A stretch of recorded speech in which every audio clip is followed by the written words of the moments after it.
అధ్యక్ష, కామ్రేడ్స్, మిత్రులారా, ఇవాళ ఉదయం కూడా ఇక్కడ ఒక సభలో మాట్లాడి ఉండవలసింది. కానీ ఆ సభ కామ్రేడ్ అరుణ అంత్యక్రియల వల్ల సభ వాయిదా పడింది.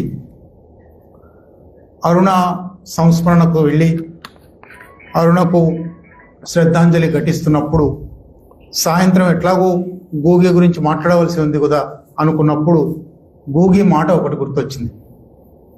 1996 ఫిబ్రవరిలో గూగి మొదటిసారి భారతదేశం వచ్చాడు. ఢిల్లీలో ఒక అంతర్జాతీయ సదస్సు జరిగింది జాతుల సమస్య మీద. దాంట్లో మాట్లాడడానికి వచ్చాడు. మొదటి 2 రోజులు అక్కడ సదస్సు, మొదటి రోజు ఆయనకు వీసా వల్ల రాలేకపోయాడు. రెండో రోజు వచ్చి 2 ఉపన్యాసాలు చేశాడు. ఆ సభల్లోనే మేము కొనసాగాము. కానీ ఆయన ఉస్మానియా విశ్వవిద్యాలయంలోను కాకతీయ విశ్వవిద్యాలయంలోనూ 2 ఉపన్యాసాలు ఉన్నాయి. అందుకని చలసాని ప్రసాద్ ఆయనను తీసుకుని హైదరాబాద్ వచ్చాడు. హైదరాబాదు, వరంగల్ వెళ్ళిన తర్వాత ఇంకేమైనా ఇక్కడ మీ విప్లవానికి సంబంధించి, మీ పోరాటానికి సంబంధించి, మీ ప్రజా ఉద్యమానికి సంబంధించి నేను చూడగలిగినవి ఏమైనా ఉంటే చూపుతారా అని ఆయన అడిగితే చలసాని ప్రసాద్ వరంగల్ నుంచి ఆయనను హుస్నాబాద్ స్తూపం దగ్గరికి తీసుకువెళ్ళాడు. హుస్నాబాద్ స్తూపం కరీంనగర్ జిల్లాలో అప్పటికి మరణించిన 83 మంది అమరవీరుల స్మృత్యర్థం 83 అడుగుల ఎత్తున మాసాని రవీందర్ అనే ఒక అమరవీరుడి తల్లి అక్కడ గుడిసె వేసుకొని 2 ఏళ్ల పాటు అది నిర్మించింది.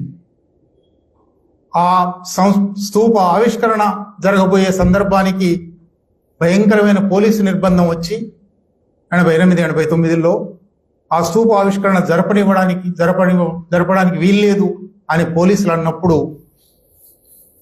కరీంనగర్ జిల్లాలో ఉండే ప్రజా ఉద్యమ దళాలు 2 అధికారులను నిర్బంధించి బందీలుగా పెట్టుకొని స్తూపావిష్కరణ జరగనిస్తేనే వాళ్ళని విడుదల చేస్తాము అన్నారు. అట్లా స్తూపావిష్కరణ జరిగింది. ఆయన వచ్చేటప్పటికి 96 నాటికి ఆ స్తూపం 83 అడుగులు ఎత్తైన స్తూపం 5-6 కిలోమీటర్ల దూరానికి కూడా కనబడేది, అది ఉండేది. ఆయన అక్కడ తీసుకువెళ్తే ఆయన చాలా అక్కడ చలసాని ప్రసాద్ చెప్పాడు, వెంట ఉన్న వాళ్ళు చెప్పారు, తర్వాత ఆయన రాశాడు. చాలా సంతోషించి కన్నీళ్లు పెట్టుకొని, నయం మీకు మీ అమరవీరులను ఇంత గొప్పగా తలుచుకునే సంస్మరించుకునే అవకాశం ఉంది, మా సాయుధ పోరాట అమరవీరులను తలుచుకునే అవకాశం కూడా లేదు. నేను నా దేశంలో కూడా ఉండలేకపోయాను. అప్పటికి ఆయన దేశం నుంచి ప్రవాసం వచ్చేసాడు, అమెరికాలో ఉంటున్నాడు. మౌమౌ సాయుధ పోరాటంలో 12,000 మందిని చంపేశాము అని ప్రభుత్వం ప్రకటించింది. 30,000 మందిని చంపేశారు అని పోరాటకారులు ప్రకటించారు. 1,100 మందిని ఉరి తీశారు. అంత అద్భుతమైన పోరాటం ఎక్కువ రోజులు జరిగినది కూడా కాదు. 1952లో ప్రారంభమై 56లో దాని నాయకుడు డెడాన్ కిమాతీని ఉరిదీయడంతో దాదాపు ఉద్యమం ఆగిపోయింది. 1960 దాకా కూడా కొనసాగింది. 63లో వలస పాలన అంతం కావడంతో ఆ పోరాటం ఆగిపోయింది. కానీ ఇవాళ గూగి గురించి మాట్లాడుతున్న సందర్భము, ఇక్కడ అమరవీరుల స్మృతి సందర్భము. అమరవీరుల స్మృతి గురించి ఆయన బాధపడిన, నిజానికి ఆయన 96లో ఈ మాట అన్నాడు, కానీ 99లో ఆ స్తూపాన్ని కూడా కూల్చేశారు. ఆయన డైనమిట్లు పెట్టి కూల్చేస్తే అది కూలిపోలేదు, సగం కూలిపోయి ఆగిపోయింది. పైన పెట్టిన 83 అడుగుల పైన ఒక 3 టన్నులో 5 టన్నులో బరువైన సుత్తి కొడవలి ఒక ఎంబ్లెమ్ ఉండేది, అది పడిపోయింది. ఇప్పటికీ అక్కడ నేల మీద ఉంటుంది. దాన్ని పునరుద్ధరించాలనే ప్రయత్నాలు కూడా జరుగుతున్నాయి. దీని మీదంతా ఆయన రాశాడు. సరిగ్గా ఆ సందర్భంలోనే మళ్ళీ మనం గూగి గురించి మాట్లాడుకోవడం చాలా సముచితంగా ఉందని నాకు అనిపించింది. అయితే గూగి గురించి ఒక అరగంటలోనో 40 నిమిషాల్లోనో చెప్పడం అసాధ్యమైన విషయం. నేను ఎక్కువ ఒక 40 నిమిషాలు మాట్లాడగలనేమో, కానీ ఒక మహాసముద్రం గూగి. శ్రీశ్రీ అన్నట్టు చెంచాతో సముద్రాన్ని తోడగలమా? ఎన్ని చెంచాలు చెప్పగలను? ఎంతవరకు ఆయన మహా వ్యక్తిత్వాన్ని, 87 ఏళ్ల జీవితం, అందులో 40 సంవత్సరాలు తన స్వదేశంలో కెన్యాలో ఉన్నాడు. ఆ తర్వాత 47 సంవత్సరాలు వేరువేరు దేశాల్లో ప్రవాసాల్లో ఉన్నాడు. ఈ 87 ఏళ్లలో 24వ ఏట రచన ప్రారంభించి చనిపోయే చివరి క్షణం వరకు రాస్తూనే, మాట్లాడుతూనే, ఇతరులకు చెబుతూనే ఒక ప్రజా మేధావి ఎట్లా ఉండాలి, సామాజిక బాధ్యత ఉన్న మేధావి ఎట్లా ఉండాలి అనే ఒక అద్భుతమైన ఉదాహరణగా, ప్రతీకగా నిలిచాడు. కనుక ఆయన గురించి ఒక 40 నిమిషాల్లో సంపూర్ణంగా చెప్పడం సాధ్యం కాదు. 4-5 ప్రధానమైన అంశాలు ఆయన నుంచి అర్థం చేసుకోవాల్సి ఉన్న అంశాలు చెప్పి ఆయన జీవిత క్రమంలో నుంచి వాటిని ఎట్లా గుర్తించవలసి ఉన్నది చెప్పడానికి ప్రయత్నం చేస్తాను. మొట్టమొదటిది ఆయన జీవితం నుంచి, రచన నుంచి, ఆయన కృషి నుంచి గ్రహించవలసింది, వలస సమాజంలోనూ వలసానంతర సమాజంలోనూ ఎటువంటి సామాజిక స్థితిగతులు మారుతూ ఉన్నాయి, ఎట్లా ఉన్నాయి. ఆయన రచనలన్నీ కూడా, ఆయన కృషి అంతా కూడా ఒక పెద్ద నిదర్శనం. ఎందుకంటే మనకు మరీ ముఖ్యంగా ఇద్దరు కూడా ముందే ప్రస్తావించున్నారు. నేను మళ్ళీ ఆ వివరాల్లోకి, ఆ పునరుక్తిలోకి పోను. 2 సమాజాలు కూడా, భారత సమాజం కానీ కెన్యన్ సమాజం కానీ, బ్రిటిష్ వలస పాలన కింద మగ్గిపోయిన సమాజాలు. సరిగ్గా 2 సమాజాలకు బ్రిటిష్ వలస చట్టాలలోనూ, బ్రిటిష్ వలస పాలనలోనూ, బ్రిటిష్ వలస దోపిడీలోనూ సమాన అభిప్రాయాలు ఉన్నాయి, సమాన నేపథ్యం ఉంది. అది మాత్రమే కాదు, బ్రిటిష్ వలస పాలన తొలగిపోవాలి అని అక్కడ పోరాటం జరిగింది, ఇక్కడ పోరాటం జరిగింది. వలస పాలన మనకు 47లో కావచ్చు, వాళ్ళకు 63లో కావచ్చు తొలగిపోయాయి. వలసానంతర సమాజాలు ఏర్పడ్డాయి. వలసానంతర సమాజం వలస సమాజం కన్నా భిన్నంగా, వ్యతిరేకంగా ఎంత మాత్రం లేదు సరిగదా. వలస సమాజంలో సాగిన దోపిడీని మించిన దోపిడీ, వలస సమాజంలో జరిగిన పీడనను మించిన పీడన కెన్యన్ సమాజంలో కూడా జరిగింది, భారత సమాజంలో లాగి. అందువల్ల ఈ 2 ఆయన తన ఆత్మకథలో కానీ, నవలలో చారిత్రక నవలలు ఉన్నాయి. 2-3 శతాబ్దాల వెనుకకు వెళ్ళి మళ్ళీ ముందుకు చూసిన నవలలు ఉన్నాయి. ఈ నవలల్లో కానీ, రచనల్లో కానీ వలస సమాజం ఎట్లా ఉంటుంది, వలసానంతర సమాజం ఎట్లా ఉంటుంది అని అనేక పోలికలు, అనేక ఉదాహరణలు కనబడతాయి మనకు. అవి చదువుకుంటూ ఉంటే పేర్లు మినహాయిస్తే భారత సమాజ చరిత్ర చదువుతున్నాము అనిపిస్తుంది. అది ఒక ప్రధానమైన విషయం. రెండోది, ఆయన జీవితాన్ని నుంచి గుర్తించవలసింది, ఆయన పనిచేయని ప్రక్రియ లేదు. కవిత్వం రాశాడు, కథ రాశాడు, నాటికలు రాశాడు, పిల్లల సాహిత్యం రాశాడు, నవలలు రాశాడు, సాహిత్య విమర్శ చేశాడు, ఉపాధ్యాయుడుగా పనిచేశాడు. అంటే ఒక బహుముఖ ప్రజ్ఞాశాలి. అనేక ప్రక్రియలు, ఏదో ఒక ప్రక్రియను మాత్రమే చేపట్టి ఆ ఒక్క ప్రక్రియలో అద్భుతమైన విజయాలు సాధించిన వాళ్ళు అనేక మంది ఉంటారు. కానీ ఆయన చేపట్టని ప్రక్రియ లేదు. ప్రతి ప్రక్రియలోనూ ఆయన మొత్తం రచనలు బహుశా 60-70 ఉంటాయి. 8 నవలలు రాశాడు. సాహిత్య విమర్శ పుస్తకాలు దాదాపు 10-12 వచ్చాయి. కథా సంపుటాలు 3-4 వచ్చాయి. కవిత్వ సంపుటం 1 వచ్చయింది.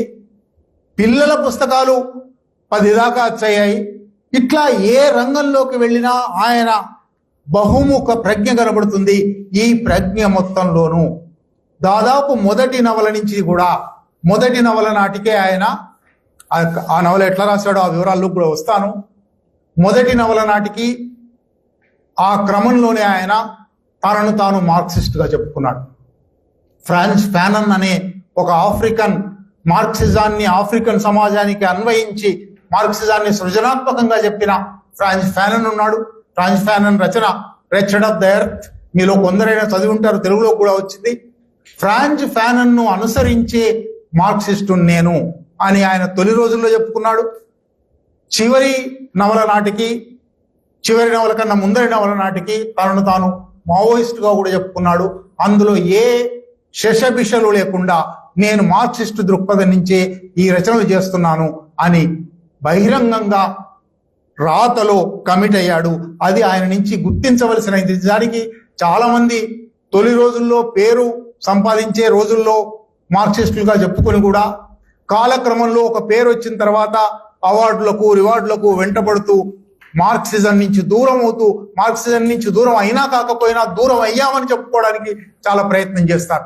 ఆయన అటువంటి పని ఎన్నడూ చేయలేదు. చివరి వరకు నేను మావోయిస్టు అని చెప్పుకున్నాడు. ఆయన చివరి నవల కాకుండా ముందరి నవల విజార్డ్ ఆఫ్ ది క్రోలో భారతదేశంలో సాగుతున్న మావోయిస్టు విప్లవోద్యమం గురించి, హుస్నాబాద్ స్తూపం గురించి కూడా అనేకం ఉంటాయి. ఎందువల్లంటే దాంట్లో ప్రధాన పాత్ర మద్రాసులో చదువుతుంది. దాని గురించి కూడా చెప్తాను. ఆయన రాసిన నవలలో ఒక ప్రధాన పాత్ర మద్రాసులో చదువుకోవడానికి వస్తుంది కెన్యా నుంచి. మళ్ళీ కెన్యాకు వెళ్ళి అక్కడ విప్లవోద్యమంలో పాల్గొంటుంది. అట్లా ఆయన మనం ఇవాళ ఇక్కడ విజయ్ కుమార్ మార్క్సిస్ట్ అధ్యయన కేంద్రం కానీ, అభ్యుదయ రచయితల సంఘం కానీ, గూగిని తలుచుకోవడానికి, విప్లవ రచయితల సంఘం తలుచుకోవడానికి, భారతదేశంలో విప్లవోద్యమం అంతా తలుచుకోవడానికి ఆయన తాను బహిరంగంగా మార్క్సిజంతో అసోసియేట్ అయిన తీరు ఒకటి తప్పకుండా గుర్తించాలి. మూడోది నేను ఇంతకుముందే ప్రస్తావించి కూడా ఉన్నాను. ఒక పబ్లిక్ ఇంటలెక్చువల్ ఒక వలస సమాజంలో, ఒక ప్రధానంగా నిరక్షరాస్య సమాజంలో ఏ పని చేయాలి? ప్రజల్లో చైతన్యం పెంచడానికి, ప్రజలకు సమాజం గురించి అర్థం చేసుకోలేని విషయాలు ఉన్నప్పుడు, అర్థం చేసుకోవడానికి తగినంత విరామం లేనప్పుడు, తనకు ఒక అవకాశం దొరికి ఉన్నప్పుడు ఒక బుద్ధిజీవి, ఒక సృజనాత్మక జీవి, ఒక పబ్లిక్ ఇంటలెక్చువల్ ఏ పని చేయాలి? ఆయన కెన్యా సమాజంలో చేసి చూపెట్టాడు. అందువల్ల నిర్బంధానికి గురయ్యాడు. అందువల్ల ప్రవాసం పోవలసి వచ్చింది. ప్రవాసంలో అనేక చోట్ల యూరోప్లో 3-4 దేశాల్లో పనిచేశాడు. చివరికి అమెరికాలో సెటిల్ అయ్యాడు. అమెరికా నుంచి 2004లో ఇంతకుముందు వర్మ ప్రస్తావించున్నాడు, ఆరప్ మోయి అనే ఒక ప్రజాస్వామ్య ఎన్నికల ద్వారా అధికారంలోకి వచ్చిన వాడే నిరంకుశ ప్రజాస్వామిక నేతగా మారి భయంకరమైన నిర్బంధాన్ని అమలు చేసినప్పుడు, ఆ నిర్బంధ కాలం గడిచిపోయిన తర్వాత 18 ఏళ్ల తర్వాత ఆరప్ మోయి పడిపోయి, ఆరప్ మోయి ఎన్నికల్లో ఓడిపోయిన తర్వాత కెన్యాకు మళ్ళీ వెళ్ళగలనేమో అని వెళ్ళాడు. వెళ్తే హోటల్లో పట్టుకుని ఆయనను కొట్టారు. ఆయన సహచరి మీద అత్యాచారం చేశారు. ఆయన వస్తువులన్నీ లాగేసుకున్నారు. మళ్ళీ స్వదేశంలో ఉండలేను అని మళ్ళీ అమెరికాకు వచ్చాడు. అమెరికాలో సెటిల్ అయిపోయాడు. అంటే ఒక పబ్లిక్ ఇంటలెక్చువల్ ఏ పని చేయవలసి ఉన్నది, ఈ పనికి రాజ్యం నుంచి ఏ ప్రతిస్పందన వస్తుంది, ఆ ప్రతిస్పందన వచ్చినప్పటికీ ఎట్లా నిలబడాలి. ఆయన జీవితంలో అన్ని ఉదాహరణలు ఉన్నాయి. ఆయన జీవిత కథ ఇప్పటికి 3 భాగాలు అచ్చయింది. ఇంకా మిగిలిన భాగం బహుశా రాసి ఉండేవాడేమో, 5 భాగాలు రాస్తానని అన్నాడు, కానీ 3 భాగాల్లో ముగించాడు. ఆ 3 భాగాలు చదివినప్పటికీ ఒక పబ్లిక్ ఇంటలెక్చువల్ ఎట్లా మామూలు మనుషుల నుంచే, మామూలు సమాజం నుంచే ఎట్లా రూపొందుతాడు, ఎటువంటి రసాయనిక సంయోజనం జరుగుతుంది, ఆయన ఒక ఉదాహరణగా చూపెడతాడు. ఆయన నుంచి గ్రహించవలసిన మరొక అంశం, ఆయన నవలలన్నిటిలోనూ సరే సాహిత్య విమర్శ, మిగిలిన అంశాలు, మిగిలిన ప్రక్రియలు పక్కన పెట్టి నవలలన్నిటిలోనూ మహిళలు ప్రధాన పాత్రధారులు. మహిళల పోరాట చైతన్యం ఎంత ఉజ్వలంగా ఉంటుంది, మహిళలు తలుచుకుంటే ఎన్ని పనులు చేయగలరు, మహిళల విస్తృతి ఎంత. ఆయన డెవిల్ ఆన్ ద క్రాస్ ప్రధానంగా 1977లో రాసిన డెవిల్ ఆన్ ద క్రాస్ నుంచి విజార్డ్ ఆఫ్ ద క్రో దాకా అన్ని నవలల్లోనూ ప్రధానమైన పాత్రధారులు. అట్లాగే ట్రయల్ ఆఫ్ డెడాంకి మాతి అనే నాటకంలోనూ ఆయన మహిళలకు ప్రధాన పాత్ర ఇచ్చాడు. అందువల్ల కూడా ఆయన తప్పకుండా చదవవలసిన అవసరం ఉంది. వర్మ చెప్పినట్టుగా చివరి అంశం సంస్కృతి, భాష 2 విషయాల్లో ఇవాళకి చాలా మంది తమను తాము ప్రగతిశీలవాదులము, అభ్యుదయవాదులము అనుకుంటున్న వాళ్ళు కూడా సంస్కృతి గురించి, భాష గురించి ఒక సరైన దృక్పథం తీసుకోకుండా, ఒక వర్గ దృక్పథం తీసుకోకుండా, ఒక మార్క్సిస్ట్ దృక్పథం తీసుకోకుండా ఎట్లా పొరపాటు పడుతున్న ఒక సందర్భంలో ఆయన 1972లో ఇంకా వెనక్కి వెళ్తే 68లో ఆ వివరాల్లోకి వస్తాను. 68లో ఒక ప్రకటన చేశాడు. 68లో చేసిన ఆ ప్రకటన నుంచి 2025లో మరణించేదాకా దానికి కట్టుబడి ఉన్నాడు. భాష పట్ల, సంస్కృతి పట్ల, ఒక మాతృభాషను గౌరవించవలసిన, ఎన్ని భాషలైనా నేర్చుకుంటాను కానీ నా మాతృభాషను వదలను అన్నాడు ఆయన.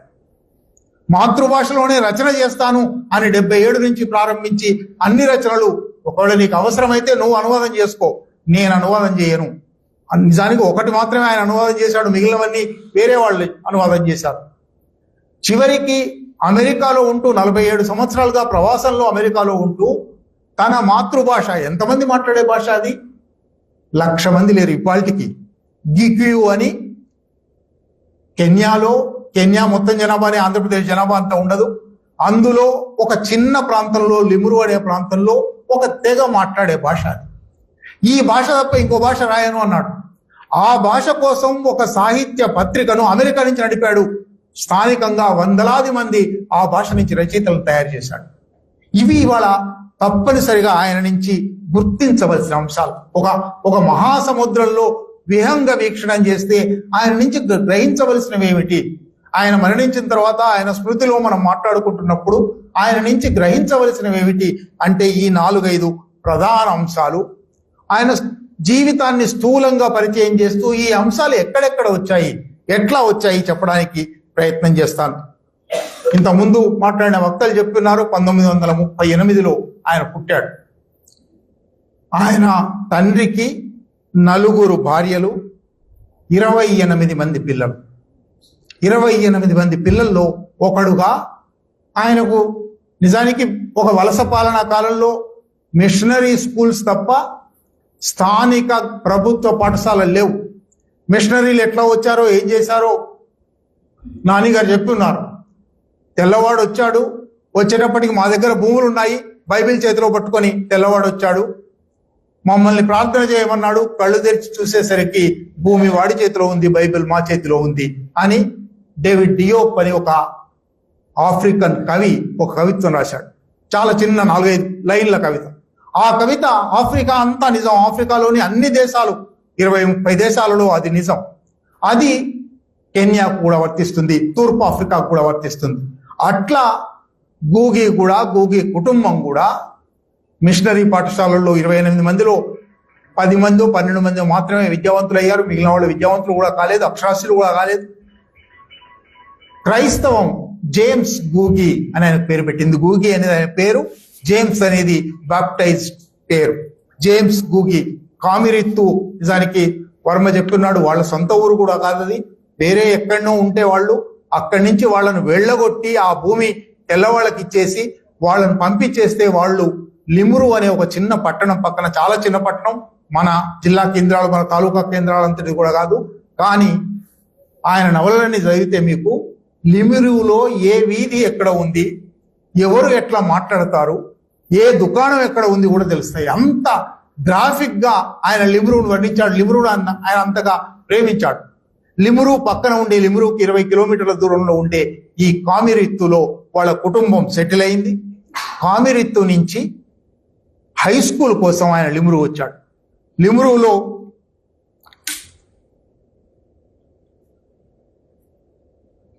అలయన్స్ స్కూల్ అని ఉంటుంది, మిషనరీ స్కూల్.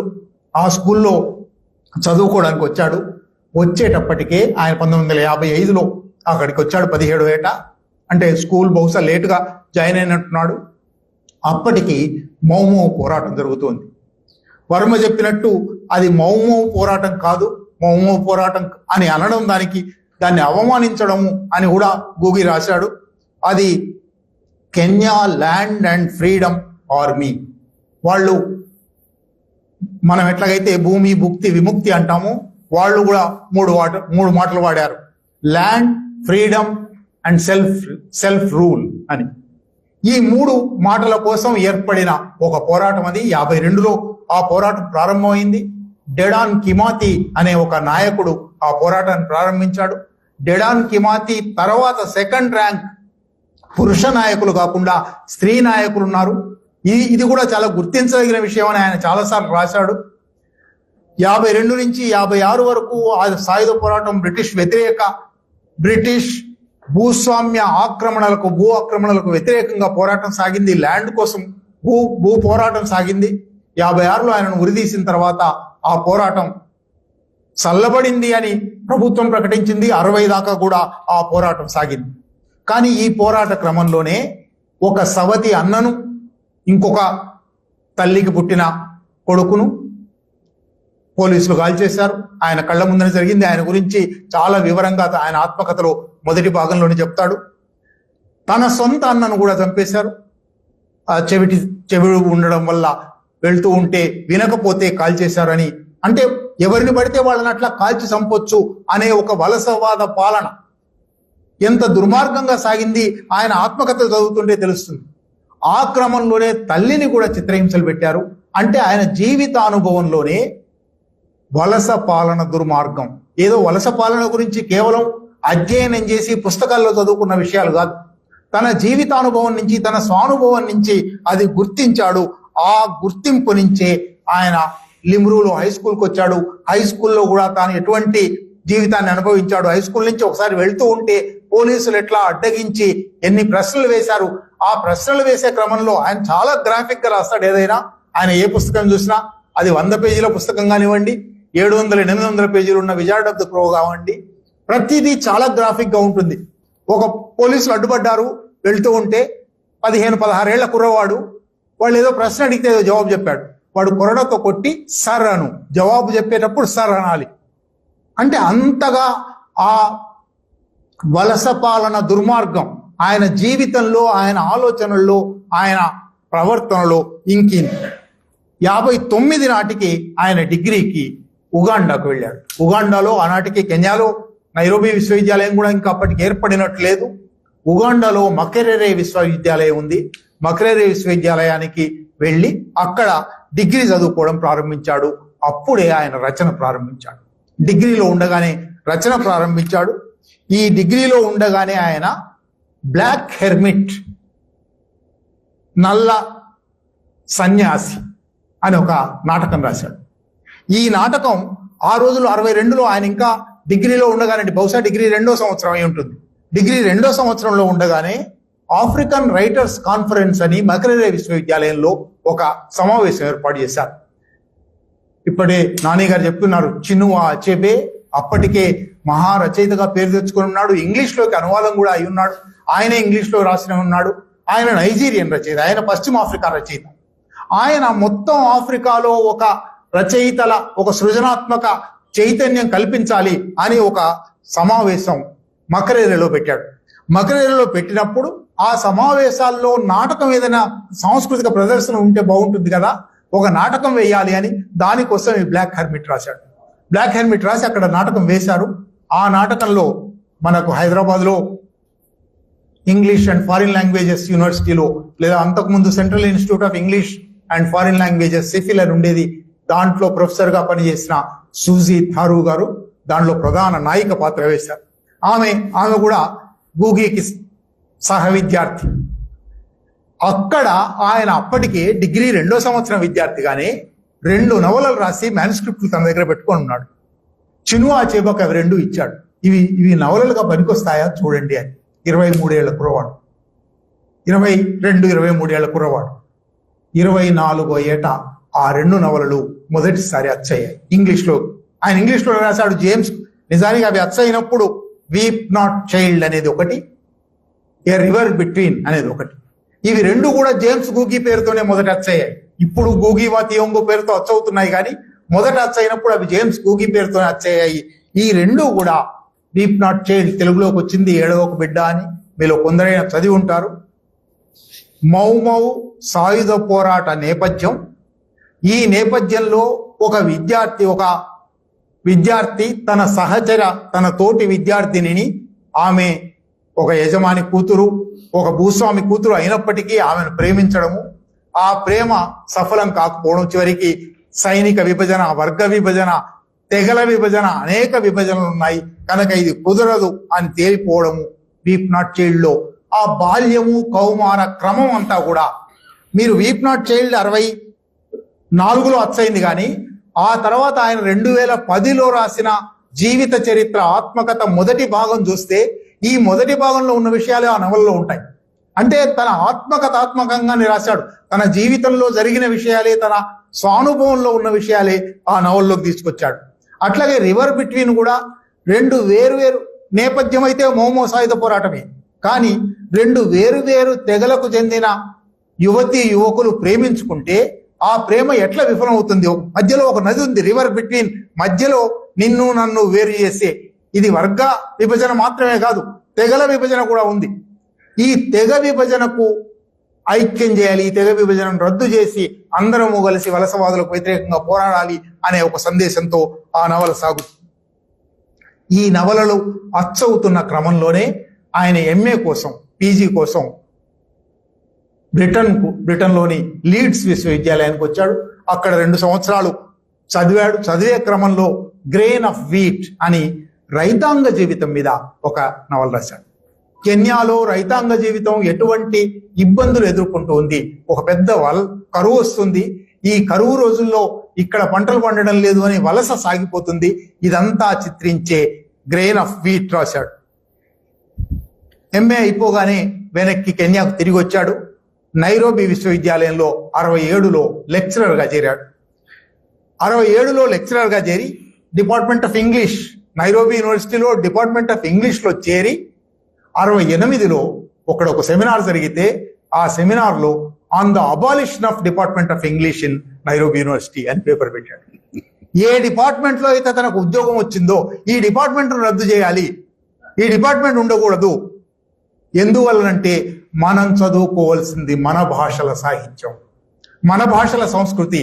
మన భాషను గౌరవించుకున్న తర్వాత కావాలంటే ఇంగ్లీష్ కూడా చదువుకోండి, కానీ మన భాష గురించి డిపార్ట్మెంట్ ఉండదు. ఆ భాష గురించి మాత్రం డిపార్ట్మెంట్ ఎందుకు? ఈ డిపార్ట్మెంట్ని రద్దు చేయండి అని మరొక 2 లెక్చరర్లతో కలిసి ఆయన on the abolition of department of English అని ఒక పేపర్ రాశాడు. ఇవాల్టికి ఆ పేపర్ 1968లో ఆయన ఎంత దూరదృష్టి కనబడుతుందంటే ఆయన మిగిలిన రచనల్లో కూడా వస్తాను. ఆయన 60లో 70లో 80లో రాసిన విషయాలు ఇవాళ కనబడుతున్నాయా అనిపిస్తుంది. మీరు ఇవాళే చూస్తున్నారు, ఈ దేశపు హోంమంత్రి భాషల గురించి మాట్లాడే మంత్రి అయిపోయాడు. నరహంతకుడుగా హోంమంత్రి అయినవాడు. ఎట్లాగైతే ఇజ్రాయెల్లో ప్రైమ్ మినిస్టర్ అనే మాటను మేము క్రైమ్ మినిస్టర్ అని వాడతాము అంటున్నారో అట్లాగే మన దేశపు హోంమంత్రిని కూడా అటువంటి మాట అనవలసిన స్థితి ఉంది. ఆయన భాషల మీద ప్రధానాధికారి అయిపోయాడు. అటువంటి సందర్భంలో ఆంధ్రప్రదేశ్లో అయితే లేదా తెలంగాణలో అయితే మాతృభాష చదవనే లేకుండా, మాతృభాష అవసరమే లేకుండా మీరు కేజీ టు పీజీ చదవచ్చు అనే ముఖ్యమంత్రులు, విద్యామంత్రులు ఉన్నారు.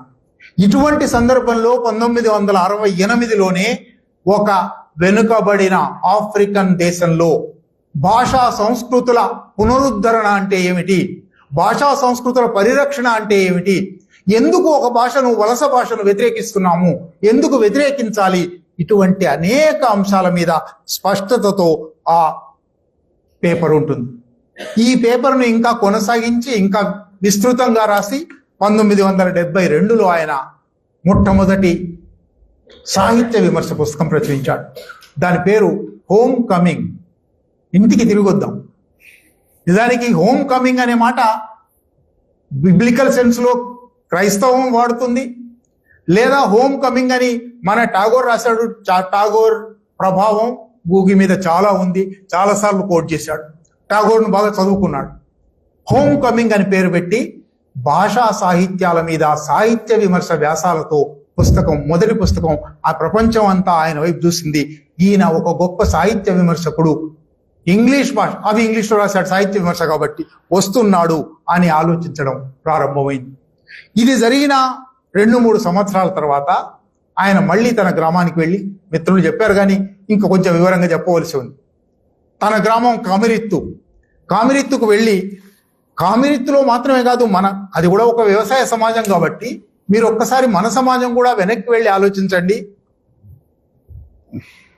పంట కోతలు అయిపోగానే, అంటే ఉగాది దాటగానే, ఎండాకాలం రాగానే 6 బయళ్ళు ఉంటాయి, వ్యవసాయ పనులు ఉండవు. అప్పుడు మన సమాజాలలో నాటకాలు జరిగేవి. 6 బయళ్ళు రంగస్థలం జరిగేది.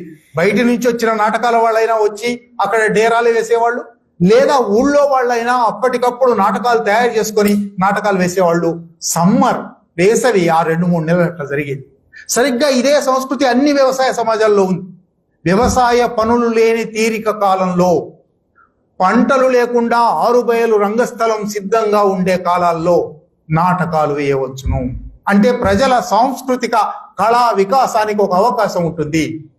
కామిరిత్తుకు వెళ్ళి ఆయన అట్లా సాగుతున్న ప్రాచీన జానపద సాంప్రదాయిక నాటక రంగాన్ని మార్చడానికి ప్రయత్నం చేశాడు.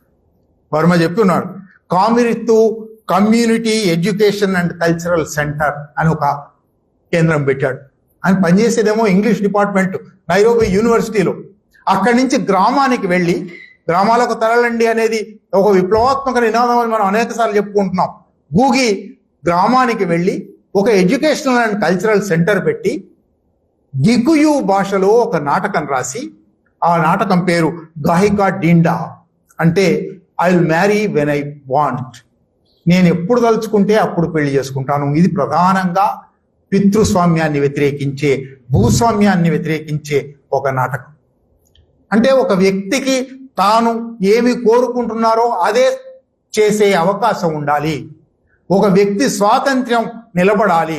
ఈ అంశం మీద నాటకం రాస్తే ప్రభుత్వానికి కోపం వచ్చింది. ఆశ్చర్యం. నిజానికి ఆయన చెప్పింది ఆ నాటకం పేరే చెప్తోంది కదా, I will marry when I want. ప్రభుత్వానికి ఎందుకు కోపం రావాలి? ఎందుకు కోపం వచ్చిందంటే ఇది పెళ్లి దగ్గర ఆగిపోవడం లేదు, స్వీయ నిర్ణయం దాకపోతుంది, స్వాతంత్ర్యం దాకపోతుంది, స్వేచ్ఛ దాకపోతుంది, స్వాభిమానం దాకపోతుంది. అంటే ప్రభుత్వానికి వ్యతిరేకం అవుతుంది, ప్రశ్నకు వ్యతిరేకం. ప్రశ్న అనేదే వ్యతిరేకించి నేరం అయిపోయే, ఆలోచన అనేదే నేరం అయిపోయే సమాజంలో ఉన్నాం. సాయిబాబా గురించి చాలాసార్లు ప్రస్తావన వచ్చింది కాబట్టి చెప్పాలి. సాయిబాబా కేసు మొదటిసారి నాగ్పూర్ బెంచ్ కొట్టేసిన తర్వాత ఈ కొట్టివేత చెల్లదు, మీరు స్టే ఇవ్వండి అని సుప్రీంకోర్టుకు పోతే, సుప్రీంకోర్టులో మన న్యాయవాదులు, సాయిబాబా న్యాయవాదులు, ఆయన 90% అంగవికలు కాబట్టి స్టే ఇవ్వకండి, ఆయన విడుదల కానివ్వండి, కావాలంటే విచారణ జరపండి అన్నారు. Justice MR Shah supreme court bench మీద కూర్చొని ఆయనకు అంగవైకల్యం ఉంటే ఉండవచ్చు కానీ మెదడు ఉంది కదా అన్నాడు. అది ఈ దేశంలో సాగుతుంది. ఈ దేశంలో మాత్రమే కాదు, ఎక్కడ ఆధిపత్య రాజ్యంలోనైనా సాగుతుంది. కెన్యాలో కూడా అది సాగింది. I will marry when I want అనే మాటే అభ్యంతరకరమైంది. అభ్యంతరకరం కాబట్టి ఆ నాటకాన్ని నిషేధించారు. ఆ నాటకం వేసినందుకు, కామిరిత్తు ఎడ్యుకేషన్ అండ్ కల్చరల్ సెంటర్ పెట్టినందుకు గూగిని అరెస్ట్ చేశారు. గూగిని అరెస్ట్ చేసి అప్పటికి కెన్యాట్టా పాలన అయిపోయింది. అది కూడా చెప్పాలి. కెన్యాట్టా గూగికి చాలా సన్నిహితుడు. నిజానికి కెన్యాట్టా, గూగి ఉత్తర ప్రత్యుత్తరాలు చాలా చేసుకున్నారు. కెన్యాట్టా కూడా సోషలిస్టునేమో అని గూగి కొంతకాలం నమ్మిన సందర్భం కూడా ఉంది. సరిగ్గా కెన్యాట్టా, జోమో కెన్యాట్టా మొదటి అధ్యక్షుడు. ఆయన మన జవహర్లాల్ నెహ్రూ లాంటి వాడు. ఎట్లాగైతే జవహర్లాల్ నెహ్రూ అంతకుముందు తనను తాను సోషలిస్ట్ అని చెప్పుకొని తాను స్పానిష్ అంతర్యుద్ధంలో కూడా ఇక్కడి నుంచి సైన్యాలను పంపించి మొట్టమొదటి భారతదేశంలో పౌర హక్కుల సంఘం ఏర్పాటు చేసి చాలా అభ్యుదయకారుడుగా, చాలా విప్లవకారుడుగా కనబడి అధికారంలోకి రాగానే అధికార కేంద్రీకరణ ఎట్లా చేశాడో, ఎట్లా అవినీతి పాలనకు, దోపిడీ పీడనలకు అవకాశం ఇచ్చాడో, ఎట్లా తెలంగాణ రైతాంగ సాయుధ పోరాటం మీద సైన్యాన్ని పంపి నెత్తురు టేర్లలో ముంచాడో, జోమో కెన్యాట్టా కూడా అధికారంలోకి రాగానే ఇన్ని తెగల మధ్య విభజనలు ఉన్నాయి, ఈ తెగలన్నీ ఒకదాంతో ఒకటి కొట్లాడుకుంటున్నాయి, కాబట్టి కేంద్రీకృత అధికారం మంచిది, ఇన్ని తెగలకు ఆయా రాజకీయ పార్టీలు ఉండడం మంచిది కాదు, ఒకే రాజకీయ పార్టీ పాలించడం మంచిది అని సిద్ధాంతాలు చేసి ఆ సిద్ధాంతాల కొనసాగింపుగానే జోమో కెన్యాట్టా దిగిపోగానే ఆరప్ మొయ్ అని మరింత నిరంకుశుడు అధికారంలోకి వచ్చాడు. Arap Moi I will marry when I want ను నిషేధించి గూగిని అరెస్ట్ చేసి జైల్లో పెట్టాడు. అప్పటికి ఇంకా కెన్యాట్టా బతికే ఉన్నాడు. కానీ కెన్యాట్టా నోరు విప్పి గూగి అరెస్టును ఖండించలేదు. అప్పుడే అరెస్టుకు కొద్ది ముందు పెటల్స్ ఆఫ్ బ్లడ్ అని ఆయన ఇంగ్లీష్లో రాసిన చివరి నవల అది. ఆ నవల వచ్చింది. ఆ నవల కూడా ఒక క్లాసిక్ నవల. ఆ నవల గురించి మళ్ళీ ఇంకా వివరంగా చెప్పే సమయం లేదు నాకు. ఇంకొక పావు గంటలోనే ముగించాలి. నాకు 8:30కు నా ట్రైన్ కాబట్టి క్షమించాలి, చాలా ఖాళీలు ఉంటాయి. 77లో ఆయన అరెస్ట్ చేశారు. 78 డిసెంబర్ దాకా దాదాపు 2 ఏళ్ల పాటు, 1.5 పైగా జైల్లో పెట్టారు. జైల్లో ఆయన మీద చిత్రహింసలు సాగాయి. ఆయనకు ఏ రాసుకునే, చదువుకునే అవకాశాలు లేకుండా చేశారు. కెన్యా కూడా బ్రిటిష్ వలసవాద మార్గంలోకి పోయింది కాబట్టి అక్కడ కూడా వాళ్ళు ముట్టి తుడుచుకోవడానికి, కడుక్కోవడానికి నీళ్లు కాకుండా టాయిలెట్ పేపర్లు ఇచ్చేవాడు. ఆ టాయిలెట్ పేపర్ల మీద నవల రాయడం మొదలుపెట్టాడు. లోపల రాయడం, జైల్లో నవల రాయాలనే ఒక ఆలోచన. ఆ నవల కూడా ఆయన అంతకు ముందు నుంచే దాదాపు 10 సంవత్సరాల నుంచి ఇంగ్లీష్కు వ్యతిరేకంగా మాట్లాడుతున్నాడు కదా. సడన్ గా ఆయనకు జైల్లో ఉండగా ఎందుకు మరి నేను ఇంగ్లీష్లో రాయాలి, గిగ్గియులోనే రాస్తాను, గిగ్గియులో నాటకం రాశాను, గిగ్గియులో నేను రాయాలి అని చెప్తూ వస్తున్నాను, నేను నవలకు వచ్చేసరికి ఎందుకు రాయాలి అని ఆ నవల టాయిలెట్ పేపర్ మీద రాసి స్మగుల్ చేసి బయటికి పంపిస్తే బయట కూడా పోలీసులు దాన్ని, ఆమె అప్పటికి న్యాంబురా అని ఆయన సహచరి ఉండేది, న్యాంబురా మీద దాడి చేసి అవి తీసుకున్నారు. బయటికి వచ్చిన తర్వాత మళ్ళీ అది గిగ్గిలో పూర్తిగా రాశాడు. అది మట్టికాళ్ల మహారాక్షసి అని మళ్ళీ జైల్లో ఉండగానే వరవరరావు గారు అనువాదం చేశారు. జైల్లో అక్కడ ఆయన రాసిన నవల హైదరాబాద్లో రామ్నగర్ కుట్ర కేసులో ఖైదీగా వరవరరావు గారు తెలుగు చేశారు. ఒక్కసారి అది చదివి చూడండి. గూగి ఘనత ఏమిటి, గూగి అద్భుతత్వం ఏమిటి తెలియడానికి ఆ ఒక్క నవల చదివితే చాలు. 2-3 అంశాలు మాత్రం దాని గురించి చెప్తాను. గూగి డెవిల్ ఆన్ ద క్రాస్, మట్టికాళ్ల మహారాక్షసిలో ప్రధాన పాత్ర వరింగా అని ఒక మహిళ, ఒక యువతి. ఆ యువతి నిజంగా ఆ నవల చదివితే ఎవరైనా ఆ యువతితో ప్రేమలో పడకుండా ఉండలేరు.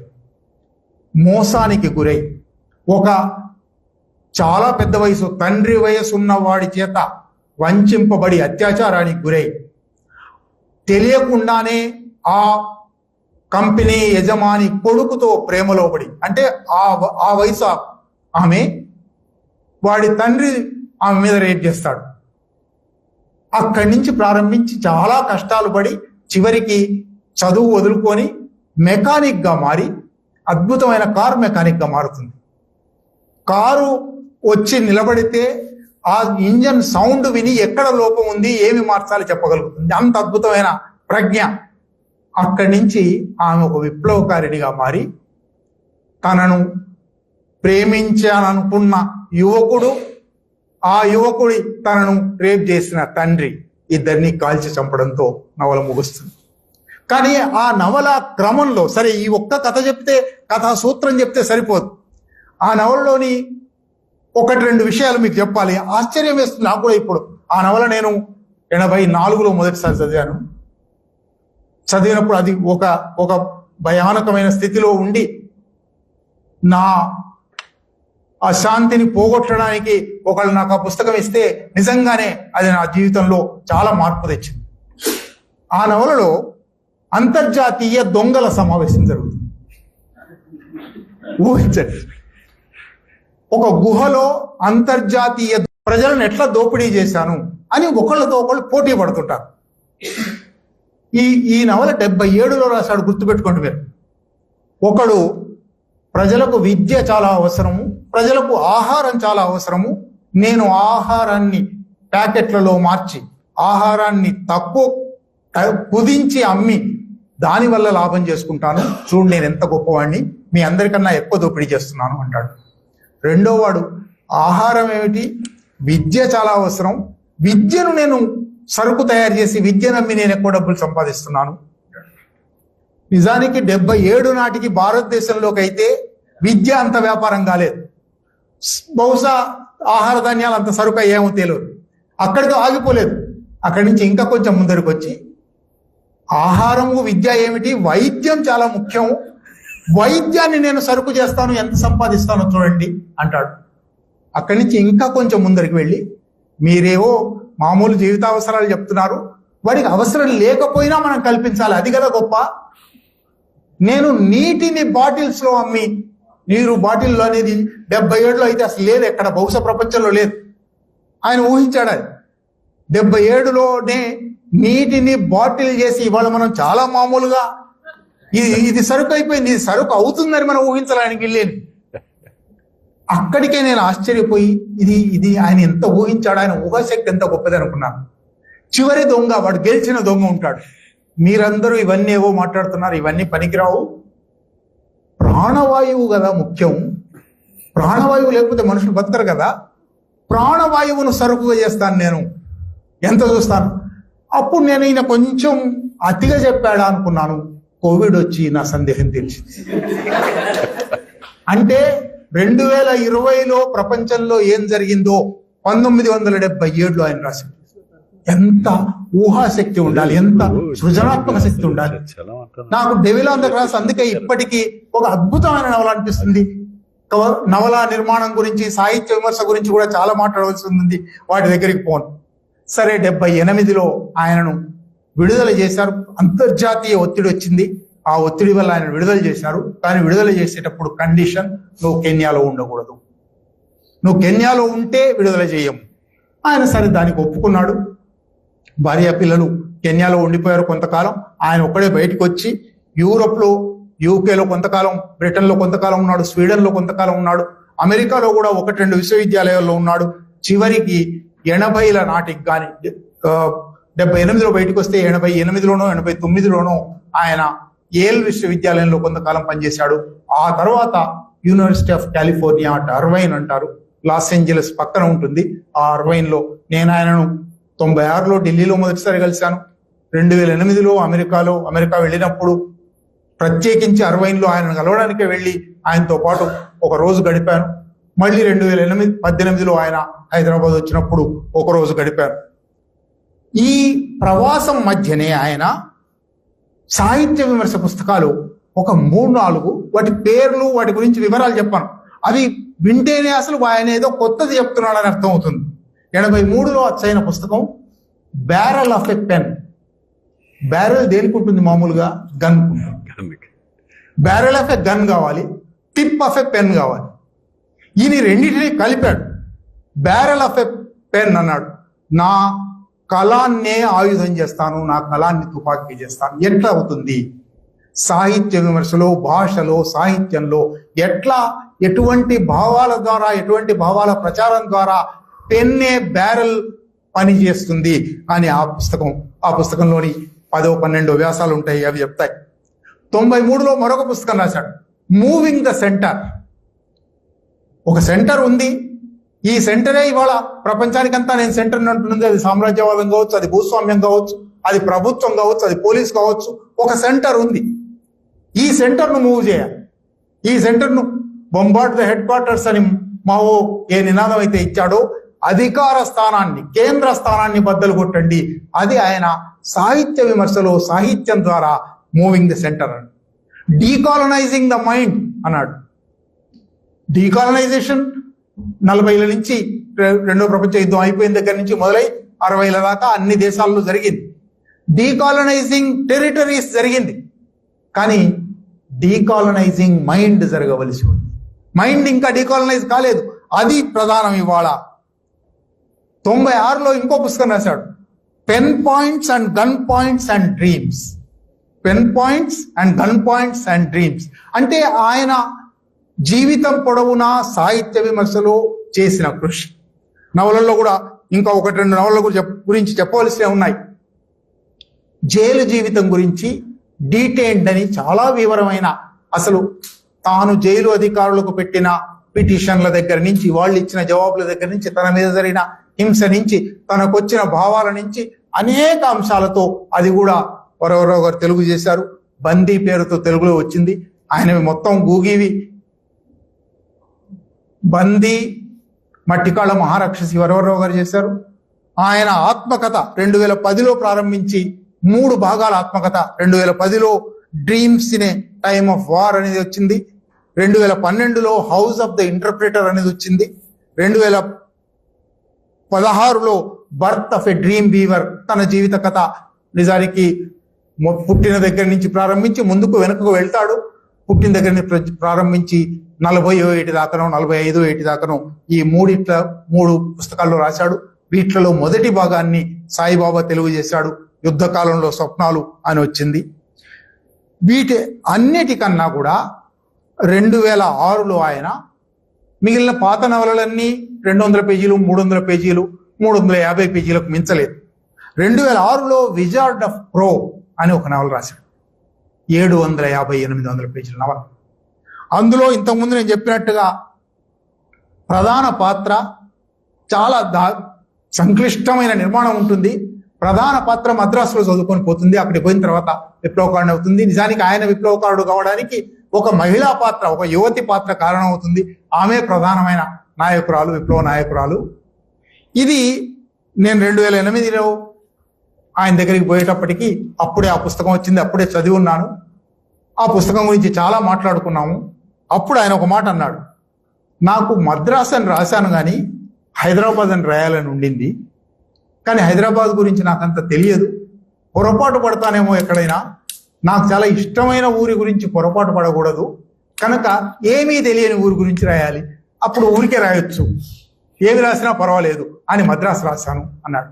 కానీ దాంట్లో ఆ పాత్ర తాను తన ఫ్రెండ్స్తో కలిసి హైదరాబాద్కు వస్తుంది, హుస్నాబాద్ స్తూపం కూడా చూస్తుంది, ఆ వివరాలన్నీ కూడా దాంట్లో రాశాడు. అట్లాగే 2012లో గ్లోబల్ ఎక్టిక్స్, డైలెక్టిక్స్, గ్లోబల్, ఈ రెండింటినీ కలిపి గ్లోబల్ ఎక్టిక్స్ అని ఒక సాహిత్య విమర్శ, రాజకీయ విమర్శ పుస్తకం రాశాడు. సరే, ఇట్లా చెప్తూ పోతే నేను ముందే చెప్పాను, ఒక మహాసముద్రం. వ్యక్తిగతంగా ఒక 2-3 అంశాలు మాత్రం చెప్పి ముగిస్తాను, ఇప్పటికీ సమయం లేదు. ఆయన వ్యక్తిగతంగా చాలా, నేను 3 సార్లు వేరు సందర్భాల్లో కలిశాను, ఆయన మీద చాలా సార్లు రాశాను, చాలాసార్లు మాట్లాడాను. చాలా గొప్ప హాస్య చతురుడు ఆయన. 2023లో ఆయన, అప్పటికి ఆయనకు ప్రోస్టేట్ క్యాన్సర్ వచ్చింది, హార్ట్ బైపాస్ సర్జరీ జరిగింది, కిడ్నీ ఫెయిల్ అయింది, కిడ్నీకి వారానికి 3 డయాలిసిస్ల మీద ఉన్నాడు. అప్పుడు గార్డియన్ పత్రిక నుంచి ఒక బరాకా అని ఒక ఆమె మిమ్మల్ని ఇంటర్వ్యూ చేయదలుచుకున్నాను అని. ఆమెకు జవాబు రాస్తూ, నేను ఈ వారానికి 3 సార్లు డయాలిసిస్ కోసం బయటికి పోవడం తప్ప ఎటు బయటికి రావడం లేదు, కనుక నువ్వే నా దగ్గర రావాలి, ఐఎమ్ ద కింగ్. కొండ అహ్మద్ దగ్గరకు వస్తుందా, అహ్మద్ కొండ దగ్గరకు వస్తాడా అని సామెత ఉంది కదా, నేను కొండను కాబట్టి నువ్వే నా దగ్గర రావాలి అని ఇంటర్వ్యూకి రాశాడు. అట్లాగే నేను ఆయన కలిసినప్పుడు అప్పుడే ఆ విజార్డ్ ఆఫ్ ద క్రో వచ్చింది, 700-800 పేజీల పుస్తకం, హార్డ్ బౌండ్, పెద్ద సైజు ఇంత ఉంటుంది, చాలా లావుగా. అది పేపర్ బ్యాక్లో కూడా వచ్చింది అప్పటికి, అది చిన్నగా ఇంత ఉంటుంది. నేను వెళ్ళి ఒక 2-3 గంటలు గడవగానే వాళ్ళ క్లర్క్, వాళ్ళ డిపార్ట్మెంట్ ఆఫ్ కంపారిటివ్ లిటరేచర్లో ఆమె క్లర్క్, ఆమె పిఏ ఉంటుంది బార్బరా అని, బార్బరా ఒక పెద్ద పుస్తకం, ఒక చిన్న పుస్తకం తీసుకురా అన్నాడు. ఆమె 2 తీసుకొచ్చింది. పెద్ద పుస్తకం మీద ఇది వరవర్రావు, నేను 38 బార్ను, ఆయన 40 బార్, నా తమ్ముడు, కాబట్టి ఇది ఆయనకి ఇవ్వాలి, అప్పటికి జైల్లో ఉన్నారు ఆయన, ఆయనకి ఇవ్వాలి అని అని రాశాడు. రాసిన తర్వాత ఆయన పెద్ద కాబట్టి ఆయనకు పెద్దది, నువ్వు చిన్న కాబట్టి నీకు చిన్నది. మామూలు మాటల్లోనే ఎటువంటి ఒక మహారచయిత ఆయన. అప్పటికి నోబెల్కి 15 సార్లు ఆయన పేరు వచ్చింది. ఆయన నాతో అట్లా ప్రవర్తించవలసిన అవసరం లేదు, మాట్లాడవలసిన అవసరం లేదు, నువ్వు ఇది పెద్దది ఆయనకి ఇస్తున్నాడు అని ఒక సంజయ్ లాగా చెప్తున్నాడు, చిన్నది నీకు అని వేణుగోపాల్ అని రాశాడు. అంటే ఏమిటి అని అడిగాడు. చెప్పాను, ఇట్లా వేణుగోపాల్ అంటే కృష్ణుడు, ఓహో అని, flute player of the movement. అందువల్ల ఆయన గురించి తలుచుకుంటే నిజానికి కన్నీళ్లు రాకుండానే మాట్లాడలేను. ఆయనను 1996లో మొదటిసారి కలిసి, నిజానికి అంతకుముందే 84లో ఆయన నవల రాయగానే, ఆ నవల చదవగానే ఆయనకు ఉత్తరం రాశాను. ఆయన పేరు తెలియదు, ఆయన ఎక్కడ ఉంటాడో తెలియదు, అడ్రస్ తెలియదు. గోగి, కేర్ ఆఫ్ ఆర్నాల్డ్ హీన్మన్ పబ్లిషర్స్ అని రాశాను. 7 ఏళ్ళ తర్వాత ఆయనకి చేరింది అది. ఆయన వెంటనే చేతి రాత్తో నాకు ఉత్తరం రాశాడు. నువ్వు ఎక్కడో ఇండియా నుంచి నువ్వు ఇది చదివి నాకు ఇది ఉత్తరం రాయడం చాలా బాగుంది, మీ మామయ్య ఇట్లా జైల్లో ఉన్నాడన్నావు, ఆయన కూడా ఆయన విడుదల కావాలని కోరుతున్నాను అని ఇదంతా రాసి ఉత్తరం రాశాడు. అప్పటి నుంచి 40 ఏళ్లుగా ఆయనతో ఈ స్నేహము, బాంధవ్యం ఉన్నాయి. అవి మాత్రమే కాదు, ఆయన 2018లో యుద్ధకాలపు స్వప్నాలు విడుదల చేయడానికి వచ్చి వెళ్ళిపోతూ ఉన్నప్పుడు ఆయన విమానాశ్రయానికి పంపించడానికి ఆయన హోటల్కు వెళ్ళి తీసుకొచ్చాము. పొద్దున్నే వెళ్తున్నారు కదా, నేను వనజ ఇద్దరం వెళ్ళాము. పొద్దున్నే వెళ్తున్నారు కదా, ఏమన్నా తింటారా అంటే, ఏం తింటాను, తినడానికి ఏముంటుంది ఇది అన్నాడు.